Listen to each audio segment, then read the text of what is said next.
Hello, everyone. Good morning or afternoon. My name is Charles Fisher Post, Associate Director in the Good Jobs Innovation Lab here at Pacific Community Ventures. And I am so thrilled to kick off the first in our three-part webinar series around designing a high-impact, place-based loan fund for small businesses. The webinar series is based on a playbook PCV has created out of our experiences launching the 0% Oakland Restorative Loan Fund during the COVID-19 pandemic. This playbook will be published in September. So Pacific Community Ventures is a 501c3 nonprofit impact investing and community development financial institution. And among the recent recipients of PCV's integrated loan plus advice product are 37 small business owners operating businesses in Oakland's most underinvested areas. They each received 0% interest, no fee loans from PCV through our $2.5 million Oakland Restorative Loan Fund. Today's webinar will focus on strategies for engaging communities through culturally competent marketing and working closely with trusted community partner organizations. This reflects PCV's approach to reaching entrepreneurs of color operating businesses in some of Oakland's lowest income, most historically underestimated neighborhoods. Just a few friendly reminders before we start the program. So first, a member of the PCV team will be monitoring the chat for any questions that may arise. And we will have dedicated time for Q&A at the end of the presentation to answer questions that come up. So please do remember to place yourself on mute while our speakers are presenting. The webinar is being recorded and may be distributed publicly. So by your participation, you agree to your contributions being recorded. And should you experience a technical challenge during the call, please contact Beverly Zambrano at bzambrano@pcvmail.org as in the slide, or just drop a message in the chat. So this playbook and webinar series would not have been possible without the support from the MacArthur Foundation, the Midnyard Network, and the Rockefeller Foundation through their support of the Catalytic Capital Consortium grant-making program, which is a project of the New Venture Fund. So we really appreciate their contributions, as well as the participation of the Fostering Solutions and Infrastructure cohort, and the contributions as well of all of the Good Jobs Innovation Lab's founding sponsors. We're also thankful for the support of UCSF and Starbucks, whose investments capitalized the Oakland Fund. And we're thankful for grant support from GoFundMe, the City Foundation, Bank of America, and Battery Powered, which allowed us to provide these no-fee loans at 0% interest for Oakland Fund recipients. We also appreciate the support of community partners who co-created the Oakland Restorative Fund, Loan Fund with us. These are the Black Cultural Zone, ESO Ventures, Feed the Hunger Fund, Oakland Backed Business Fund, the Oakland Chinatown Chamber of Commerce, and the Unity Council. And of course, we further honor the resilient entrepreneurs who generously shared their time and their stories with Pacific Community Ventures in the crafting of the playbook. Just a quick note before we get into today's session, PCV will be hosting an event on November 11th to celebrate our 25 years of supporting small business owners. So please save that date. And of course, we hope for 25 more years. Tickets will be going on sale starting on August 26th. So be sure to check our newsletter for details about those tickets. Joining us today to share about PCV's community engagement strategy as modeled by our Oakland Fund is PCV's President and CEO, Bobal Gupta, as well as PCV credit analyst, Alberto Enriquez. And so here's a quick overview of what we plan to cover today. So first, Alberto will provide some background on the Oakland Restorative Loan Fund, including why we chose to launch in Oakland and who we ended up serving. Then Bobal will take us through the community engagement strategies that PCV employed in the design and implementation of our Oakland Fund. Then we'll open it up for Q&A and engage you all with some discussion questions related to our community outreach strategies. But first, just to kick things off, an icebreaker question for everybody in attendance. What's a favorite small business in your community? So please share in the chat. I'd love to hear some examples from you all present. Just to kick things off, I can share an example. When I used to live in Washington, D.C., there was this small business called City Paws, where I'd drop off my dog when we needed, care for her for whatever reason. And I always appreciated they'd leave, little report cards every time, so we'd know, what the dog had been up to every day. So really appreciated that engagement. So quick check on the chat. Or folks can come off mute if you have any examples of small businesses that you really appreciate.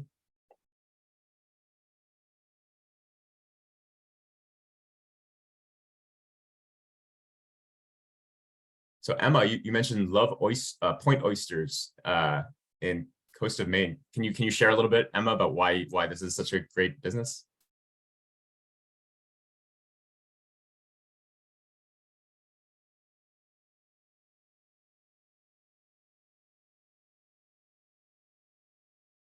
Or Zinnia, I see you mentioned Brash. What is Brash? It's a small skincare and wellness. It's my skincare and wellness brand. Natural products and positive messaging.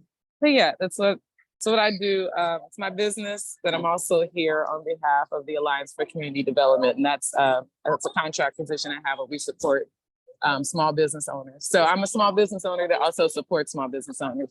Well, that's great. We're so happy to have you. And feel free to share a link to your site in the chat. That'd be great to check that out. Okay, wonderful. Thank you. Of course. And it's nice to meet you too. I'm sorry. Nice to meet you as well. Ronald, you mentioned construction contractors. What's construction contractors? Well, that I like to help the construction contractors, any kind of construction contractor. Currently, I'm helping one of our clients that puts up the shutters and blinds down in the Los Angeles area. So yeah, I like dealing with folks that help improve the house. Yeah. Mm-hmm. Awesome. Thank you for sharing, Ronald. Antonio, you mentioned Fat Bobby's Cuts in Parlier. Is that a haircut salon, Antonio? Yeah. So he's a barber. Parlier is a small town in Fresno County. And he's been my barber for over 20 years now. My son's barber, but just I also went to school with him too, and I mean to see the grind that he's gone through to now have 2 locations where he's providing space for other entrepreneur barbers, and so he really has that story that what it takes to be a successful entrepreneur, and it's been very nice to see him grow like in front of my eyes.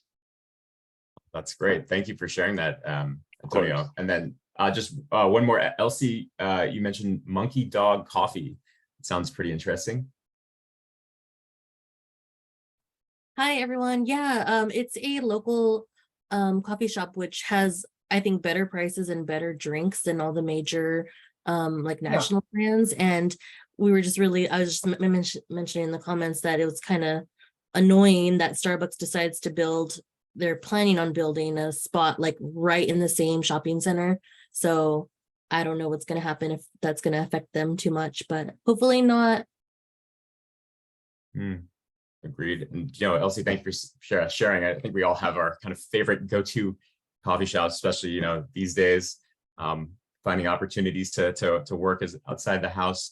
But with that, I'm going to turn over now to Alberto to share more about our Oakland Restorative Loan Fund.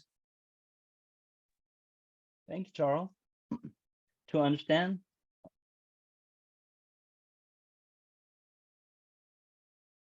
perfect. To understand the impetus behind PCV's 0% Oakland Restorative Loan Fund that we launched in late 2021, it's important to understand the context that led up to its launch. In the summer of 2021, the Paycheck Protection Program, PPP for short, was poised to sunset. This federal program provided over $799 billion to keep workers in small businesses employed as COVID-19 drove millions across the globe to shelter in place for months, creating a massive economic shock from reduced consumer spending and chaos in supply chains. According to the National Bureau of Economic Research, Black-owned businesses were 30 percentage points less likely than businesses owned by individuals of another race to receive PPP loans from small and regional banks, or subjectively, it is more likely to play a role in credit decisions. While white-owned firms received 70% of the PPP funding they applied for, Black-owned businesses received just 31% of the total PPP funding they applied for in 2021. Similar outcomes can be seen among Latinx and Asian-owned businesses, who received 44% and 55% of the total PPP funding they applied for in 2021, respectively. Further, in late 2021, as the Omicron variant of the novel coronavirus introduced fresh uncertainty in the economy, small businesses, particularly those in communities of color, were poised to fall off another economic cliff. Pacific Community Ventures recognized that economic recovery was stacked against their favor and that the country was facing another potential K-shaped recovery. Disparate recoveries from the 2008 financial crisis had previously decimated half of Black and Latinx wealth in the post-Great Recession, pre-COVID-19 period that spanned 2010 to 2019. Black and Latinx families each lost over 40% of their wealth in the years following the crisis, while white families lost 26%, leading to a larger gap in Black and white wealth following the Great Recession. These are some small businesses like the Olive Street Agency, a marketing and screen printing business founded by Rita Forte, honoring the East Oakland street she and her mother grew up on. Rita's business consistently partners with nonprofit organizations, artists, and small businesses working for social and economic justice in and around Oakland. The Olive Street Agency experienced major economic injury during the COVID-19 pandemic, and in 2021, after multiple loan rejections by regional and national banks, Forte was deciding whether she would be able to keep going or would have to close for good. Just in time, the Oakland Fund loan she received from PCV in December of 2021 gave her the runway to keep her business afloat and to finally bring the business's merchandising service in-house. Rita credits her 0% loan as helping to open up a great new chapter for the Olive Street Agency. Rita's story is not unique across Oakland. Historically a hub of African American culture and the birthplace of the Black Panthers justice movement, Oakland has experienced sweeping demographic changes over the last 2 decades. As high-wage workers from the neighboring tech industry have flooded Bay Area rental markets, rents in Oakland have risen 108% between 2010 and 2020, 3 times faster than the national average, while the number of renting households earning more than $150,000 has quadrupled. Through the driving forces of gentrification, rising rents, a lack of affordable housing construction and preservation, disinvestment, redlining, and predatory lending, among others, Oakland's population has changed dramatically in terms of race and class. Between 1990 and 2018, the Black population has plunged 40% in Oakland from 160,640 to 97,053 residents. Nearly all of Oakland's previously persistent poverty neighborhoods, specifically those with substantial Black population, now show at least some signs of gentrification, with West Oakland and parts of North Oakland and downtown Oakland experiencing the highest intensities of gentrification. Data further suggests that low socioeconomic residents in Oakland were the most likely to move into crowded households and financial instability after the COVID-19 pandemic, and moderate socioeconomic residents were most vulnerable to displacement. With economic and health crisis falling hard on Oakland, Pacific Community Ventures identified impact-first, place-based restorative investment as critical to stabilizing and keeping in place the activities and businesses of Oakland's most vulnerable and underestimated entrepreneurs. A one-size-fits-most approach to funding did not work well in our communities when it came to disbursement of PPP, and PCV knew that deep partnership with trusted community-based organizations close to their entrepreneurs was mission critical to achieving its desired impact. The Oakland Restorative Loan Fund was designed to bring additionality to the community organizations who were closest to their entrepreneurs and actively placemaking and power building. PCV's fund strategy and implementation, co-developed with 6 other Black and Brown-led community partners, leveraged intentionality and community trust in connection to ensure its capital reached entrepreneurs of color most at risk for further displacement and gentrification in Oakland's neighborhoods. The intention of the Oakland Fund was in response to small businesses ecosystem that has consistently failed to support entrepreneurs of color in accessing the capital and resources they need to unlock wealth building opportunities for both themselves and their workers. While women of color account for 89% of new businesses opened every day, almost 75% say their most common obstacle to growth is a lack of capital. Pacific Community Ventures can trace the roots of this capital access gap in its own portfolio. In 2022, 86% of PCV's lending clients were located in historically redline neighborhoods. Originating in 1930s, this now infamous practice systemically excluded people of color from credit access through traditional banking system. The ill effects of redlining has perpetuated through a lack of assets and credit history among historically redlined populations. Underinvestment continues to make it difficult for entrepreneurs of color to meet lending requirements, as the financial instruments that credit agencies and traditional lenders use in their financial decisions, mortgages, student loans, car loans, and credit cards, have often deliberately been kept out of reach, unaffordable, and inaccessible of these communities for decades. Beyond structural barriers, PCV is learning more and more about sociological fear and trust barriers that are widespread throughout the communities it serves. Thus, the small business owners who most need access to patient, affordable capital are often not receiving it fully, even when it is offered by the community organizations they trust most. In February 2023, PCV convened listening sessions with community partners that helped launch the Oakland Fund and with small businesses in the Oakland community who were among its recipients. In both sessions, community leaders and Oakland entrepreneurs alike spoke to the fear and trust barriers that inhibit entrepreneurs of color from taking steps to grow their business and approach capital providers. One entrepreneur shared, "Many entrepreneurs are terrified. For those who haven't been in business for decades or who've never carried business debt, it's a huge leap. It can be difficult to cultivate the security of, I can go for it. I'm going to be supported. I know I'll be able to pay it back." Through the Oakland Restorative Loan Fund, PCV deployed $2.5 million in no-fee, 0% loans to 37 small businesses across a variety of industries: retail shops, restaurants, child daycares, and other professional services. 100% of the Oakland Fund recipients are entrepreneurs of color, while 54% identified as women and 96% run businesses within historically redlined communities. Despite a perception among leaders that operating in the neighborhoods PCV supported with this fund requires some type of special underwriting, PCV did not need to adjust its underwriting to originate or fund Oakland 0% loans. Furthermore, in the month following the official close of the fund and until June 2023, Oakland Fund loans consistently outperformed the portfolio overall when looking at on-time payments as well as late payments. And now for details around how PCV was able to achieve these outcomes through our community engagement strategies, I will pass it on to PCV's President and CEO, Bulbul Gupta. Thanks, Alberto. It's fun to note, just looking back at that time, I think this was the rite of passage you encountered coming into this role as a credit analyst at PCV. Your first few loans that you worked on was the launch of the Oakland Fund, right? See, so much progress, so much practice.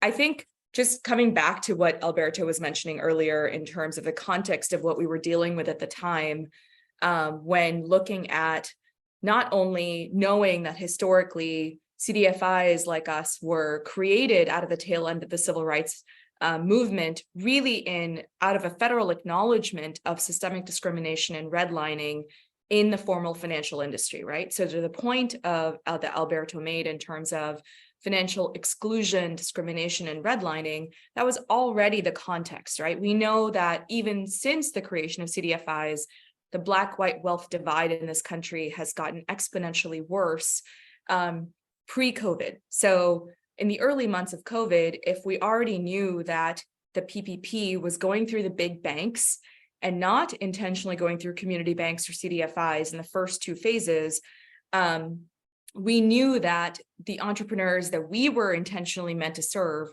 were going to be the most left out, right? To Zinnia's point in the chat a little while ago, and that they would not have access intentionally or unintentionally. And even though CDFIs started to get slowly included, it was too little too late for many entrepreneurs. 45% of Black-owned businesses, small businesses in California went under by June, the first 3 months of COVID. 36% of Latinx owned and 25% of AAPI owned. So we knew that that was the context in the first 3 months of COVID.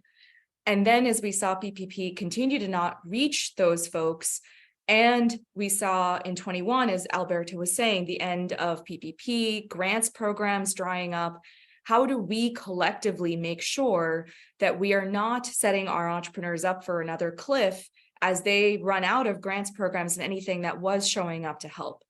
And so these conversations with our community partners really helped us to co-create what did it need to look like for capital to show up for our entrepreneurs in Oakland to help them stay in business and just be able to preserve, just to be able to hold in place, knowing that if they could hang on to their business, they were also less likely to be potentially displaced out of the city of Oakland, right? And so really thinking about that as an economic and financial inclusion strategy overall. So how do we co-create and design with folks closest to those communities, those entrepreneurs who have the deepest trust, knowing that even CDFIs like us have not always had the best history of serving entrepreneurs of color and reaching them at these early stages without doing the homework we needed to be doing behind the scenes. So taking this community-centered approach to fund innovation, what does that look like to innovate a fund that, as my friend Jessica Norwood points out, loves Black and Brown people, right? What does that economy look like? Next. So when we thought about co-creating this with these community partners, we really looked at where are the communities that are most at risk for further gentrification and displacement? Where are the entrepreneurs that need this capital support the most? And in our case, the combination of affordable capital plus mentorship with our business advising program.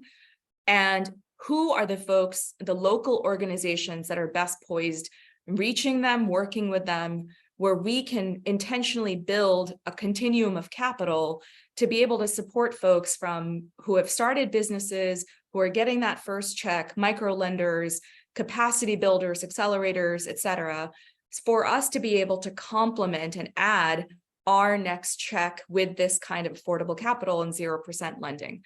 As an impact investing organization, it's really important for us to make sure that we are designing with that impact first intentionality. That is what restorative capital means for PCV, that we are not just being extractive with lending. That is the deep history of distress a lot of entrepreneurs of color and low-income communities have, but that we are designing with that intentionality and holding ourselves accountable to measuring those outcomes over time, the wealth building outcomes.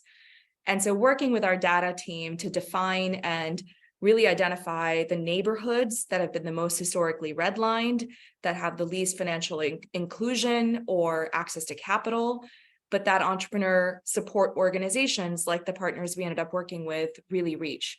And those included, first and foremost, a deep partnership with CJ, Carolyn Johnson, who runs the Black Cultural Zone, which is she's not only a member of our advisory council, but really early on, I think helped us to understand and helped me especially to understand how not just banks, but even CDFIs, without redoing our homework on the back end, have ended up perpetuating financial exclusion for a lot of entrepreneurs of color and low-income communities, right? So how do we redesign this?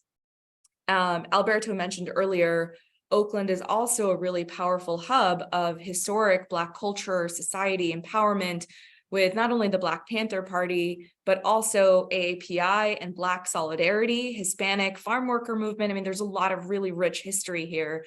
Who are the organizations that are carrying that history and legacy forward that we can support and complement support with one way or another? So that was part of how we got connected with Unity Council that particularly serves Fruitvale and brought that into the neighborhoods. We worked with Oakland Chinatown Chamber of Commerce and Jessica Chen, who got introduced to us through some of our small business owners we serve there, to really make sure that we were also supporting AAPI-owned businesses with language barriers that also have a challenge accessing PPP and other financial support systems at the time.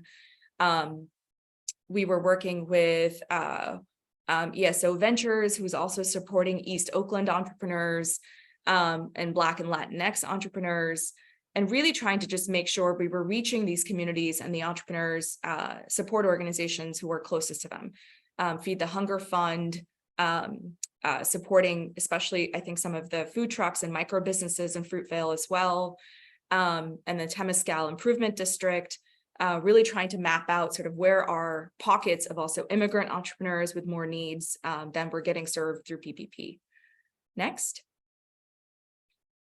So in mapping the community needs, right, who was getting support, who was not getting support, who needed more support, who are the organizations serving those communities and those populations of entrepreneurs, where are those assets, right? So we doing that community needs assessment as well as partner asset mapping. How do we make sure that we are building trust-based relationships with each of these organizations and complementing what they already do with their communities and their entrepreneurs, not stepping in to displace any of that effort, right? So really thinking about how do we make sure that we are collectively co-creating this fund on the back end? What does that need to look like? So in the spring of 2021, as we were seeing PPP not reach these communities and our entrepreneurs enough, building a series of conversations with Trevor at Oakland Black Business Fund as he was kicking that off, CJ, Unity Council, Feed the Hunger Fund, bringing these organizations together. The city of Oakland also brought a lot of us together to talk about what the needs were in Oakland and how we might partner on reaching our communities and entrepreneurs better. And so out of these conversations really came a desire to make sure we were bringing lower cost lending, lower cost capital, and blending the grants programs that were at the time trying to reach these entrepreneurs with what comes after that grant, right? Knowing that that grant's going to run out in 3 to 6 months at the most.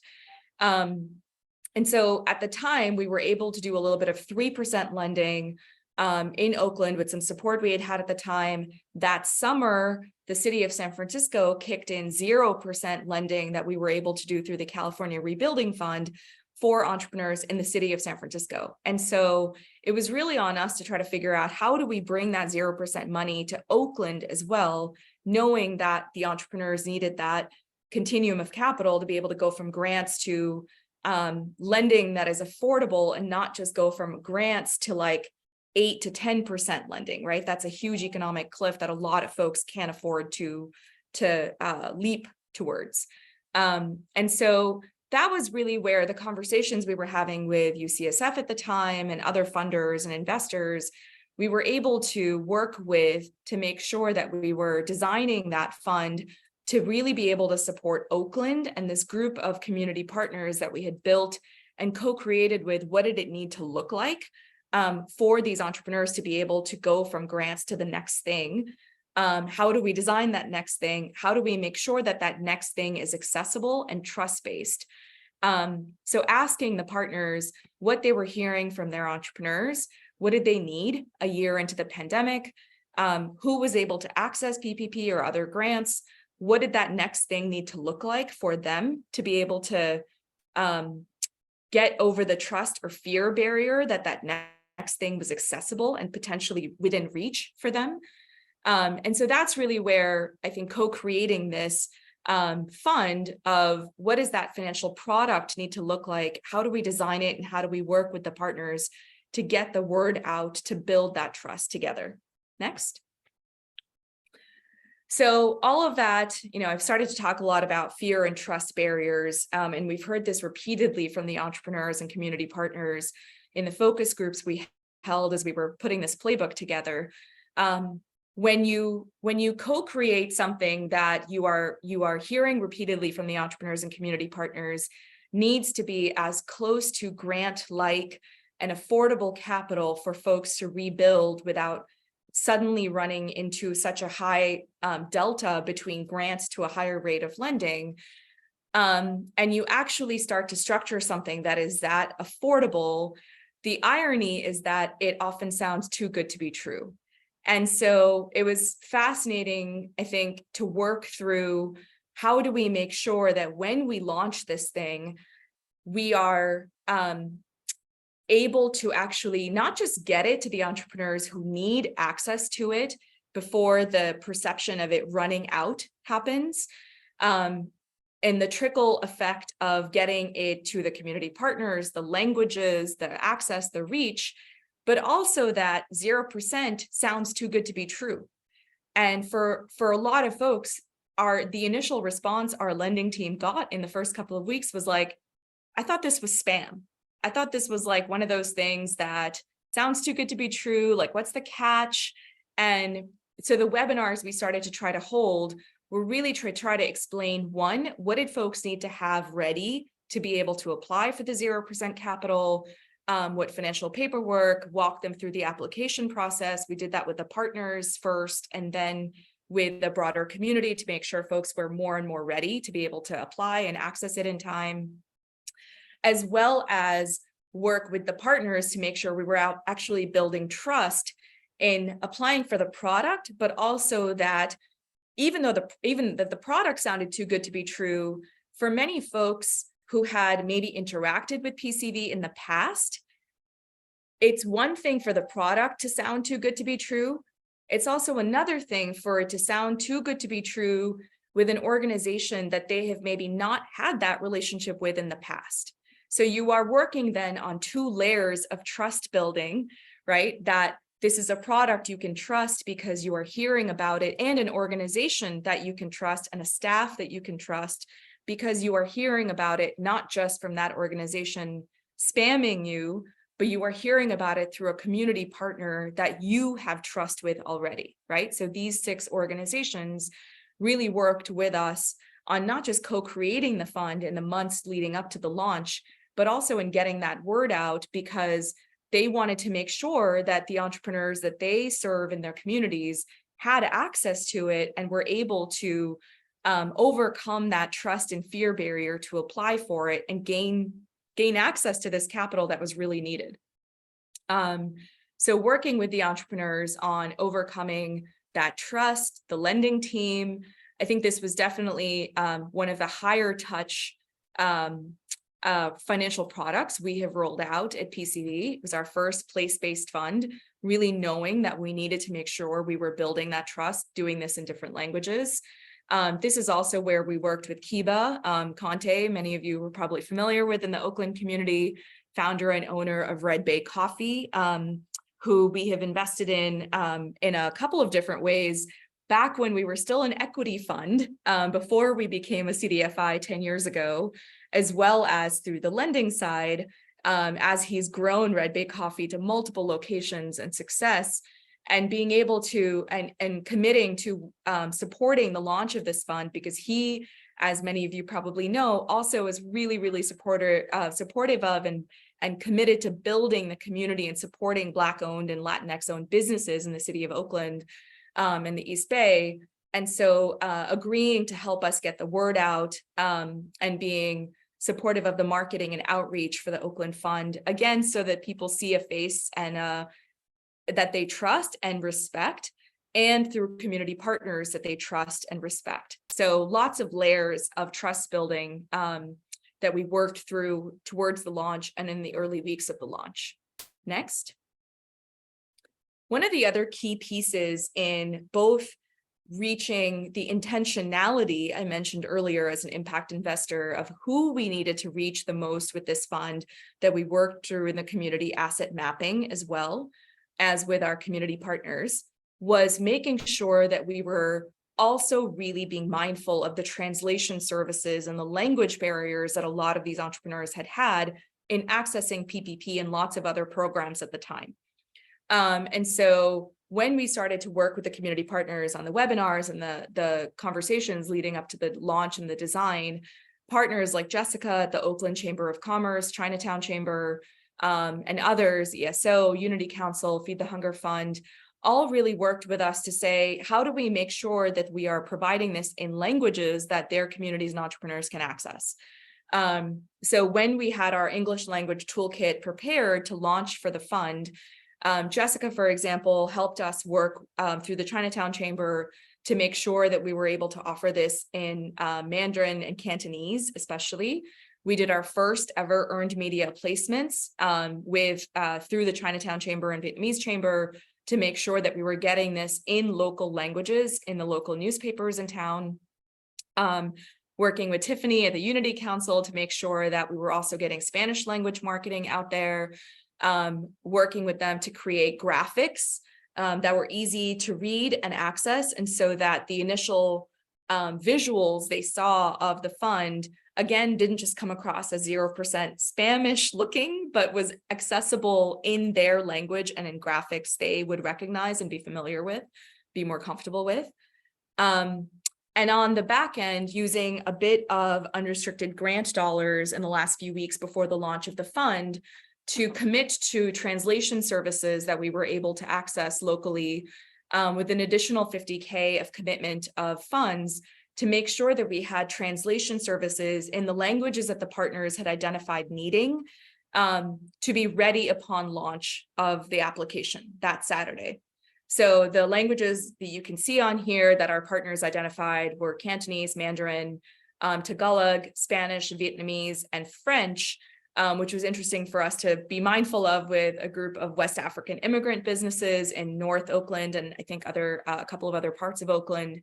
So to really be sure that all of that was ready at launch time and that it wasn't just an afterthought we put in like a couple of weeks later when folks had less access to it or potentially didn't have access to that.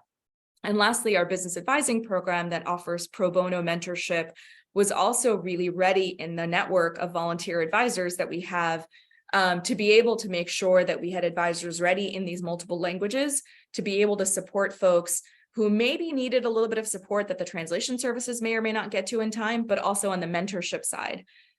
So to be able to have that one-on-one coach through this really challenging time, and remember all the words of the pivots that all these small businesses had to make at the time. So just to have that one-on-one coaching, someone in your corner through all of those pivots, and not just be on long waiting lines on phone calls, waiting for PPP and other things to process, was a lot of feedback we heard at the time as well. Next. So folks are applying, right? The fund launched on a Saturday, and within 2 days, within 48 hours, the fund was subscribed. We had 2.5 million committed at launch.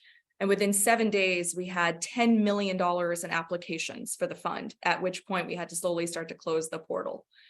How do we maintain trust if we are working through all of these community partners to build trust, to increase accessibility, language, right, overcome these trust and fear barriers? A lot of where CDFIs even have gone south in the past and current day, and something we heard a lot of feedback around, is when you get them to the portal and they're applying for the loan application, that's often where you lose a lot of folks because you're either asking for a lot, there is fear that you are going to ask about things that they're less comfortable with, they feel less confident about, whatever the case may be. How do you maintain trust once they're in your lending funnel, right? Once they come to that application portal. So working with folks to really make sure, again, the community partners were ready to build that trust, to answer questions, a deeper FAQs that we built with the community partners to be able to get out. A lot more FAQs on the website of what do you need to be able to apply? What is the timeline for decision-making we're going to be able to get to? Regular reporting to increase transparency with the community partners, that if you send your group of entrepreneurs, we are going to be able to give you insight onto where they are in the funnel, where they are in the application process, what is maybe holding them up, or where are the delays, so that we can together build a better process and deeper trust on how to support more of your entrepreneurs to be successful in getting to yes with this 0% product. And so that was really intentional, again, in making sure that the trust and transparency piece was throughout the process. I think I said earlier that this was probably the highest touch product our lending team has ever rolled out to date. Again, just learning that for folks who applied, because there was a fear that that 0% money would run out too fast, but maybe once they applied, they needed a little bit of time to get one of the financial paperwork ready or resubmit something, that they didn't feel like, oh my gosh, I'm going to lose my turn, that the lending team on the back end made sure that if someone was just, a bit delayed in following up with something, that they were able to stay in touch. They needed more time, and they reserved that piece of funding for that entrepreneur. So we actually rolled out the checks as people process, not just like the first 7 days of applications. So again, a learning there in terms of how do you actually maintain that trust that you have spent so much building with the community partners and the entrepreneurs they reach. Increasing mobile-friendly application software. So just in time for the launch of this fund, we had changed loan software systems and tested it to make sure it was able to be more streamlined and more efficient for both the incoming influx of entrepreneurs and for our lending team that Alberto got a crash course on when he joined, to be able to keep that back and forth with entrepreneurs and our lending team more accessible and efficient. We also shared a PDF of the application with our partners, again, to build more transparency and trust of what would entrepreneurs need to have ready, what do they paperwork wise need to have ready to submit and get to yes with us faster, on top of having done our homework the previous 2 years to really try to simplify our underwriting down to the minimum viable product of how do we get to yes faster and better and more efficiently and get those checks written. Next. So lastly, as I sort of wrap up a lot of what I've covered, we think about key considerations for how do we engage our community partners? How do we do our homework on the back end so that when we go out to build this deeper trust with community partners, we are not just asking them to send us entrepreneurs who we will then end up rejecting at high rates like banks do, or historically that they feel too many CDFIs have also, right? That was what we heard when we went into redoing PCV's new strategy. This Oakland fund was really the soft launch of our new strategy a few months prior. This is why CDFIs were created, right? This is the whole point and the potential of our industry is how do we reimagine financial products and systems that work for low-income communities, low-income entrepreneurs, and Black and brown wealth building. How do we overcome that systemic discrimination and the fear and trust barriers that have come from decades and centuries of intentional discrimination and redlining practices? So really thinking about how do you co-create with those community partners? How do you then keep that trust with the entrepreneurs through all of your processes, staff training, languages, making sure that your staff are ready to receive that and continue that trust and accessibility that you've committed to with your partners and entrepreneurs on the front end. How do you make sure that your materials are in that language? So really just all of those different pieces to be able to hold that trust and keep that transparency throughout. I think that's a lot of the lessons we've learned along the way and how we hope to be able to continue to redesign our future place-based and restorative capital fund and practices going forward. So I'm going to stop there. And I think as we kick off Q&A and discussion, would really welcome folks who have questions to put it in chat, ask if you want to come off mute and ask it in person. And again, I will just bring back up, I think, 2 prompts that for me and our team have really helped us rethink both our new strategy of restorative capital and the Oakland Fund and how we show up. How are we committed to the work of PCV and the CDFI industry potential? What does it look like to build an economy that loves Black and brown people? How do we build beloved community and reach the potential of the civil rights economic justice pillar that CDFIs were born with? So would really love to invite you all to reflect on that. How are you thinking about that from your organizations, how you engage with entrepreneurs? I have a sense a few of the folks who were already sharing a little bit earlier about their business and work are deeply practicing these principles already. But I will pause there. Would love to hear your reflections. And then our colleague Eleanor Bolai, who's our Associate Director for Corporate and Community Partnerships, will help us facilitate the Q&A coming in chat and whoever wants to come off mute.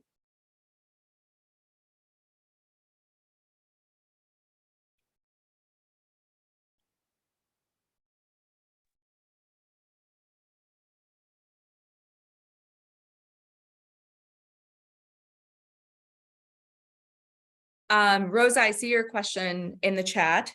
So we are hoping to do a couple of things. One, we certainly hope to go deeper in Oakland still as an Oakland-based CDFI, whatever we can do to deepen this trust and the relationships we've built with the community partners here.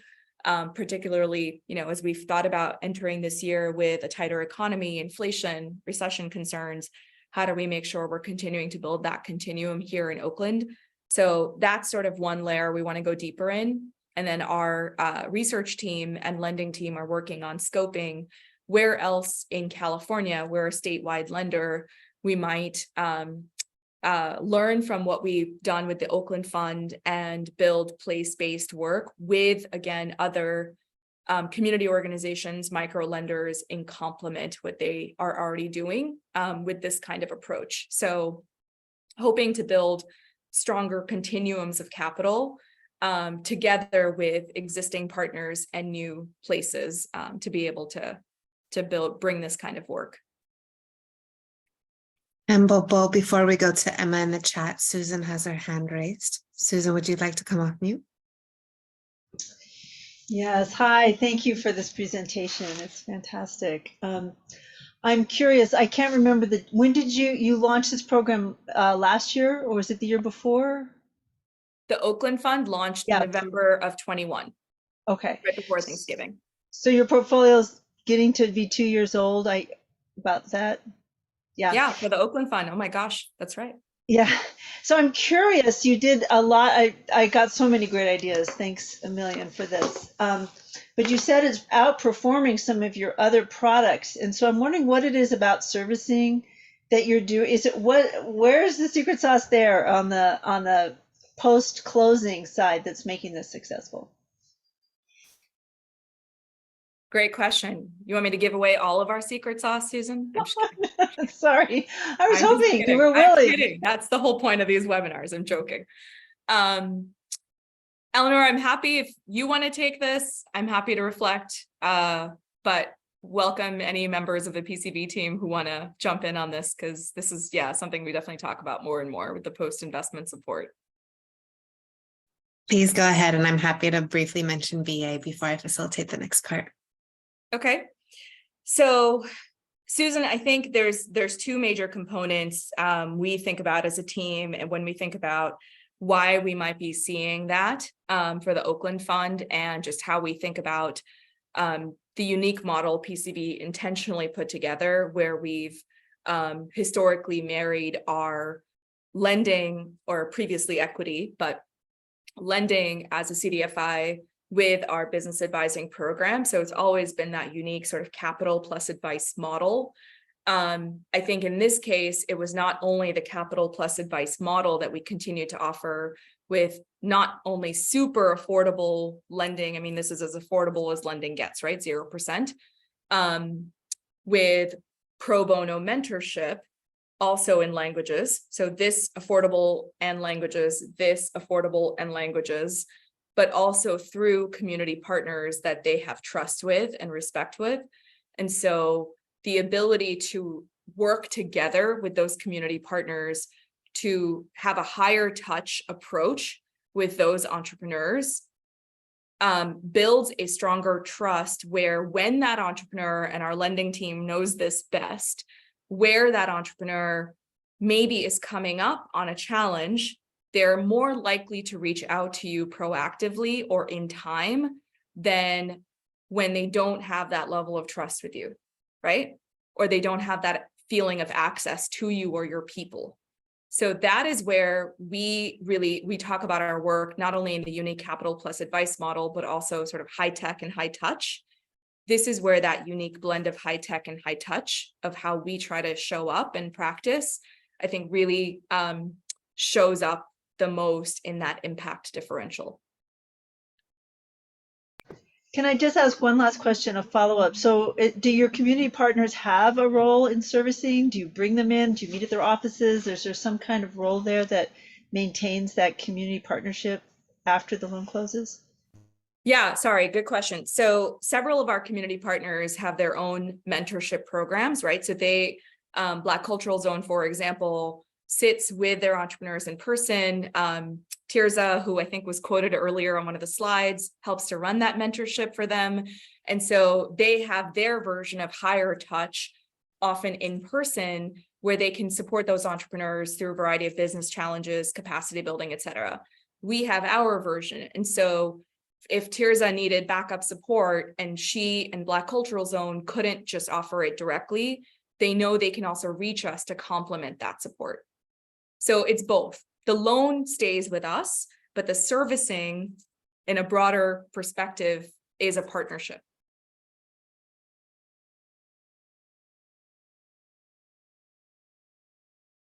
Eleanor, you want to? Yep, we have just a few more questions in the chat. So from Anna, can we explain about the process of decolonizing the underwriting? What did we adapt or exclude? Yeah, one of my favorite questions.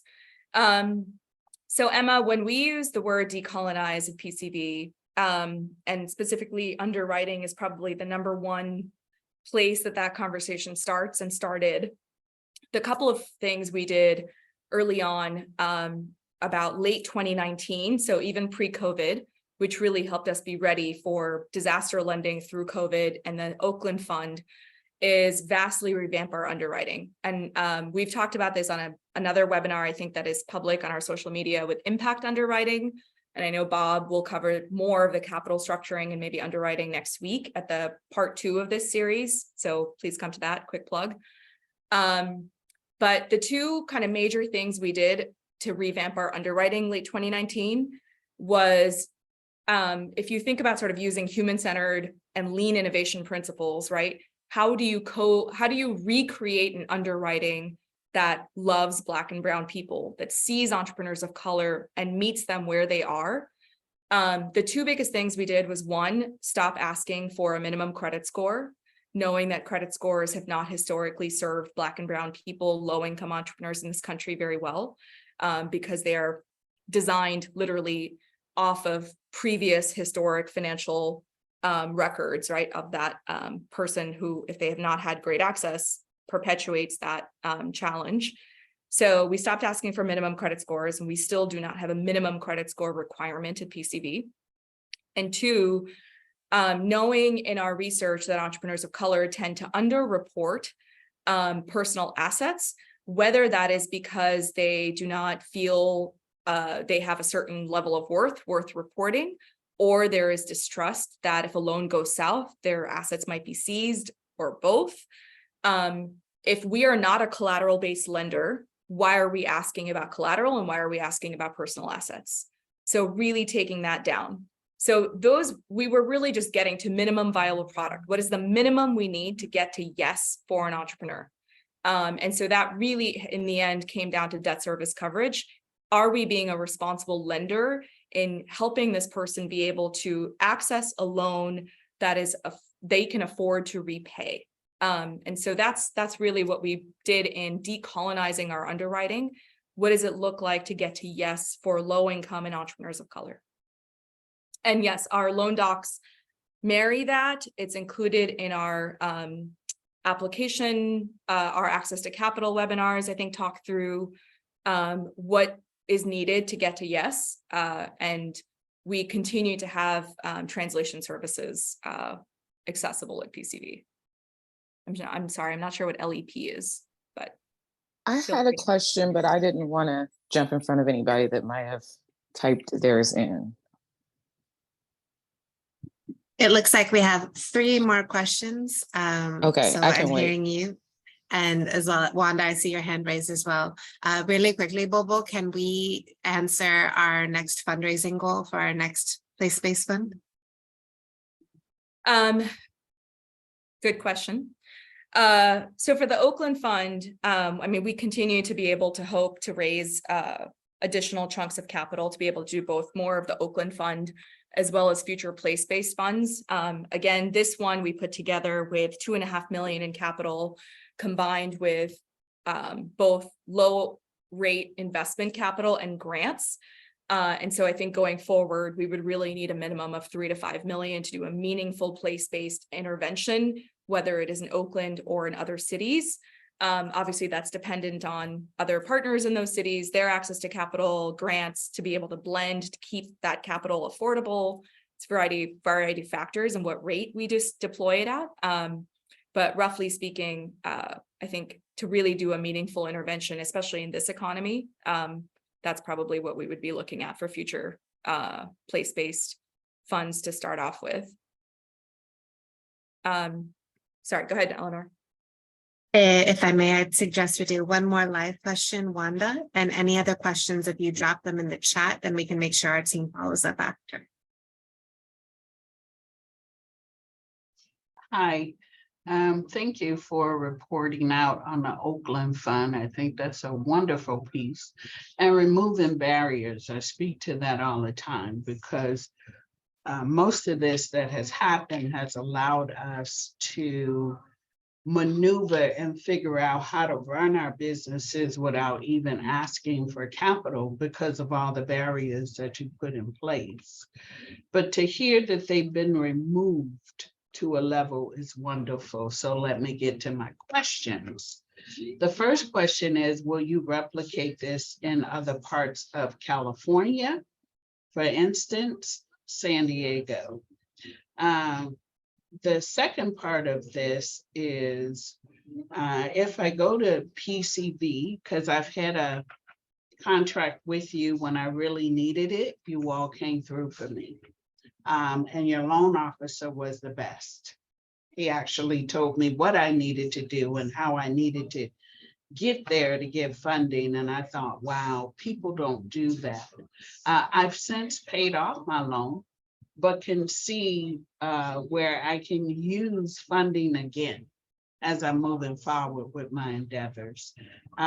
So that is my two questions. Will you move it to San Diego, replicate it in San Diego, other parts of California?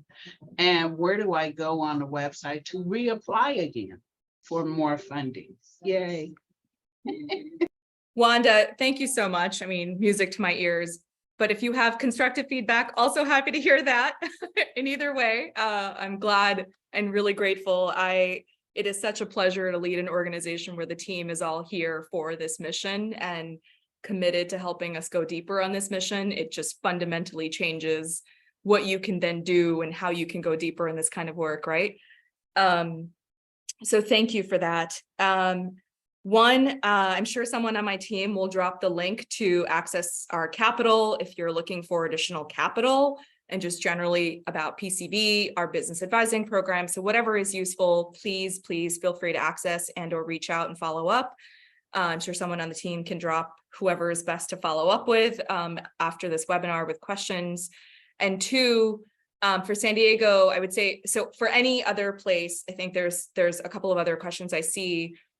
PCV is a statewide lender across California, right? We have gone from 25 to I think 40-ish counties across the state in the last couple of years.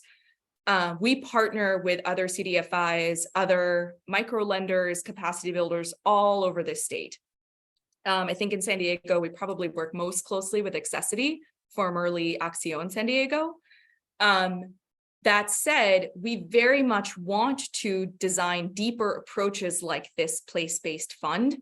The challenge is going to be, especially in this economy, right? As you know, most CDFIs we work with and partner with are already having to hike up rates to the teens in this economy, right? It's really hard to access low single digits capital right now. So in order for us to do even more restorative capital, that inherently requires us to raise more grants to be able to blend. So we are very committed to doing that, whether in Oakland, potentially in San Diego, potentially inland, Central Valley. There's places we are scoping and talking with partners. But if there are partners who really want to bring this to their regions, please do feel free to reach out to our team members. We're always happy to have that conversation, whether it is as high touch as this Oakland Fund or something else similar we can do in partnership. I know Charles has to wrap up in time, so please, if you have any questions, I will also happy to drop my email directly in the chat if anyone needs to reach out personally, but I want to make sure Charles has time to wrap up for his folks have to jump. Thank you, Bobo. And yes, cognizant of time, just wanted to briefly remind everyone that this is the first in a series, a 3-part series of webinars based on our Oakland Fund playbook around, designing and implementing place-based loan funds. So please remember to join us next Wednesday at 11 a.m. Pacific time for a discussion on capital structuring and how we were able to launch a no-fee 0% loan fund in Oakland. And this is going to be led by PCV's Managing Director of Small Business Lending, Bob Porter. And then the following week, join us on Wednesday, August 23rd, again at 11 a.m. Pacific time, for the final webinar in the series around using data and analytics tools in the design of place-based funds. And that's going to be led by PCV's Manager of Data and Analytics, Kenneth Kitahata. And then lastly, just one last plug, a reminder that on November 11th, we are celebrating 25 years of PCV supporting small business owners. So tickets will be going on sale on August 26th. There will be more information in our newsletter, so look for details there. And with that, 100% sourced from our Oakland entrepreneurs. So all the food, wine, music, everything is going to be from, and it's hosted at one of our Oakland entrepreneurs and partners. So if you want to see a celebration of the Oakland Fund, this is going to be the funnest event to come to. Please join us. thank you, Global, and thank you everyone for joining us today. And we hope to see you again next week as our Oakland Fund series continues.